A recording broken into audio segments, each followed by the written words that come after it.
Salut, c'est Clément de Mouvement Conscient et je me suis dit qu'au lieu de faire une vidéo, je vais simplement traiter un sujet pendant longtemps. Ce que je me suis dit, c'est que j'allais aborder 6 sujets différents pour vous donner finalement une plus grande perspective par rapport à la performance sportive, comment être plus fort et comment développer un corps qui va être du coup réellement en bonne santé. Alors je vais commencer par la première chose. Est-ce que vous avez déjà soulevé quelque chose de lourd? Mais vraiment quelque chose de très lourd qui va vous emmener à votre maximum? Ou est-ce que vous avez peut-être vu une compétition où justement des personnes essayent de soulever le plus possible au développé couché? Parce que généralement, ce qu'ils vont faire leur mouvement, c'est très lent, c'est genre vraiment genre j'ai du mal, allez, boum! Ils arrivent à faire le mouvement complètement. Mais ils sont pas en mode whoop, c'est bon, j'ai fait le mouvement. Non, ça prend du temps. Mais qu'est-ce que ça veut dire? Ça veut dire que même s'ils voulaient faire le mouvement plus rapidement, ils ne pourraient pas, parce que c'est plus dur. Donc faire un mouvement rapide, c'est plus dur que de le faire à vitesse normale. Et là où ça devient intéressant, c'est que si maintenant, vous soulevez avec explosivité, vraiment très rapidement, une barre de 50 kg, en fait, la résistance que vous allez surmonter sera supérieure à 50 kg. C'est ça que ça veut dire. Qu'est-ce que ça veut dire un mouvement est plus dur? C'est que la résistance à surmonter est plus dure.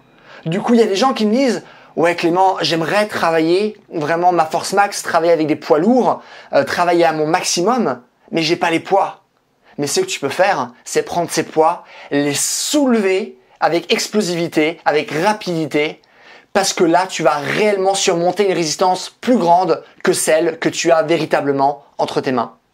Ça, c'est la première chose. Deuxième chose, ça va énerver des gens, mais laissez-moi parler jusqu'à la fin. Un marathonien, il a un mauvais cardio. Ouais, je le répète. D'un point de vue physiologique, un marathonien, il a un mauvais cardio. Parce que les exercices, on dit courir, ça améliore vraiment énormément le cardio. Non, désolé. Faire des Tabata, ça améliore énormément le cardio. Non, désolé. Ah non, mais faire une succession de sprints, ça améliore énormément le cardio. Non, non plus. Qu'est-ce que c'est réellement le cardio d'un point de vue physiologique? Parce que c'est ça le vrai cardio. C'est d'un point de vue physiologique, qu'est-ce que c'est? Du coup, le système cardio-respiratoire, qu'est-ce qu'il veut faire? Il veut emmener de l'oxygène à toutes les régions du corps. C'est ça que ça veut dire. Cependant, il y a quelque chose qu'on sait en physiologie de l'exercice. C'est que lorsque vous allez faire un effort, votre corps, lui, va en priorité donner de l'oxygène aux muscles qui sont en train de travailler. Et notamment, plus ils sont grands, plus ils vont travailler. Notamment par exemple en course, si vous courez, c'est surtout vos jambes qui vont vous transporter quand même. Et du coup, qu'est-ce qu'il va faire? En priorité, votre corps va donner l'oxygène aux jambes et pas vraiment aux mains. Du coup, si vous voulez réellement travailler votre cardio, ce que vous devez faire, c'est avoir une pratique de mouvement où vous bougez vraiment tout votre corps, tous les aspects différents de vos articulations, de vos doigts, vraiment tout. Vu que c'est là que vous allez réellement mobiliser tout votre corps et donc dire à votre corps, donne de l'oxygène à plus de parties de mon corps. Parce qu'on n'est pas rempli de sang, on pourrait avoir plus de sang. Le sang, il circule. S'il circule, ça veut dire qu'à un moment donné, il n'y a pas de sang. C'est ça que ça veut dire. Parce que si on aurait trop de sang, ce serait beaucoup trop dur pour notre corps de fonctionner. Du coup, lui, ce qu'il est obligé de faire, c'est de faire des choix. Et lorsque vous faites des exercices, lorsque vous courez, il se dit, le choix est vite fait. Boum, aux jambes. Bien sûr, il va aussi en donner à d'autres parties du corps, mais en priorité aux jambes. Sauf que ce que vous ne priorisez pas certains muscles dans votre entraînement, et vous faites quelque chose de général, et votre corps, lui, il n'aura pas le choix que de maintenant donner un peu de l'oxygène un peu partout. Donc là, vous allez réellement travailler votre cardio au sens physiologique du terme. Ça, c'est la deuxième chose.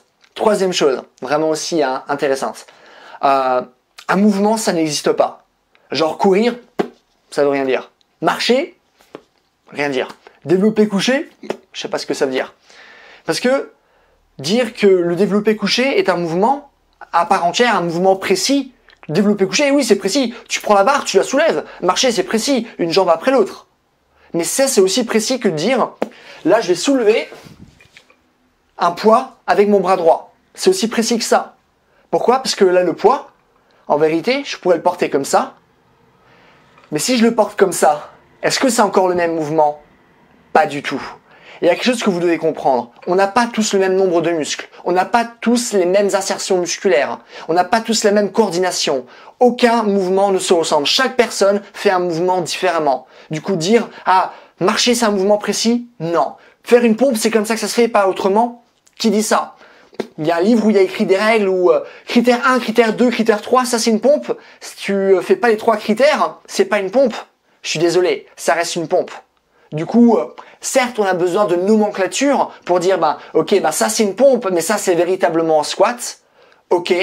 Du coup, on a comme besoin de certaines nomenclatures pour différencier les choses. Mais en fin de compte, c'est que des nomenclatures. Une pompe, ça veut rien dire. Il n'y a pas une bonne manière et une mauvaise manière de faire une pompe. Il n'y a que des habitudes qui sont mauvaises, mais aucune mauvaise manière, une seule fois, de faire un exercice.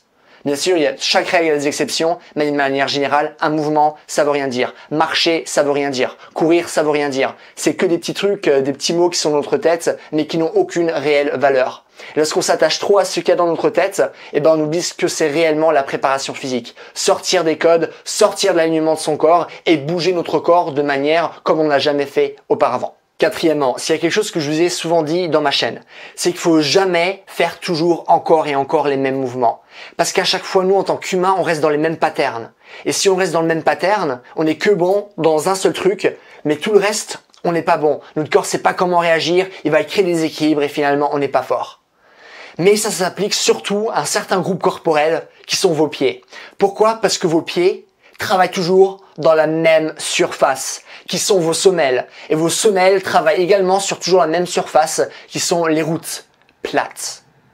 Ok? Pas d'élévation grande, pas de descente, pas de terrain accidenté, où notre pied va être obligé de prendre par exemple la forme du terrain accidenté pour pouvoir mieux se diriger. Il n'y a pas de tout ça. Il n'y a pas cette notion de force, de mobilité, de souplesse, aussi de présence par rapport à notre environnement. Et du coup, notre corps, lui, il est posé sur une fondation qui sont déjà nos pieds.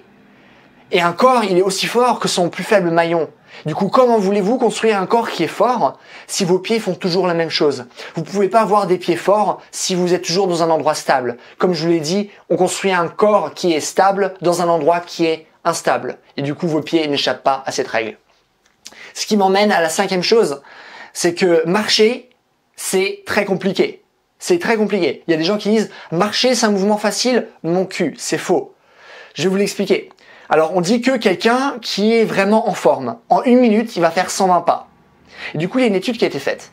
Ils ont pris des personnes et ils leur ont demandé pendant 1 minute de faire le plus de pas possible en marchant normalement.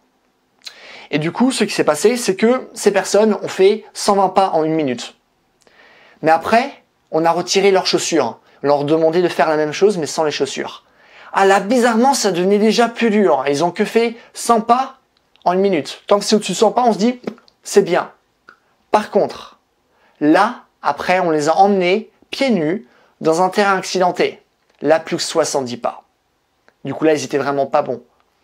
Pourquoi, du coup, on dit que c'est facile de marcher, et encore, même sur un terrain stable, il y a des gens qui marchent pas bien, mais parce que justement, tout est stable. Par contre, parce que la stabilité, vous l'avez créée artificiellement. Par contre, on vous remet sur ce qu'est réellement le mouvement, pouvoir bouger dans un terrain accidenté, là, vous savez plus rien faire.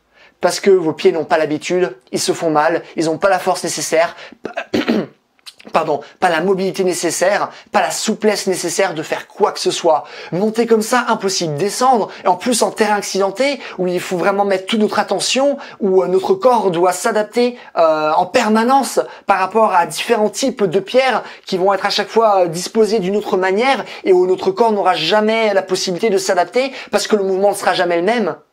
Ça, c'est réellement marcher. Et je vous dis que aller faire une randonnée pieds nus, pendant 1 heure. Les prochains jours, vous n'allez plus marcher tellement vous allez avoir mal.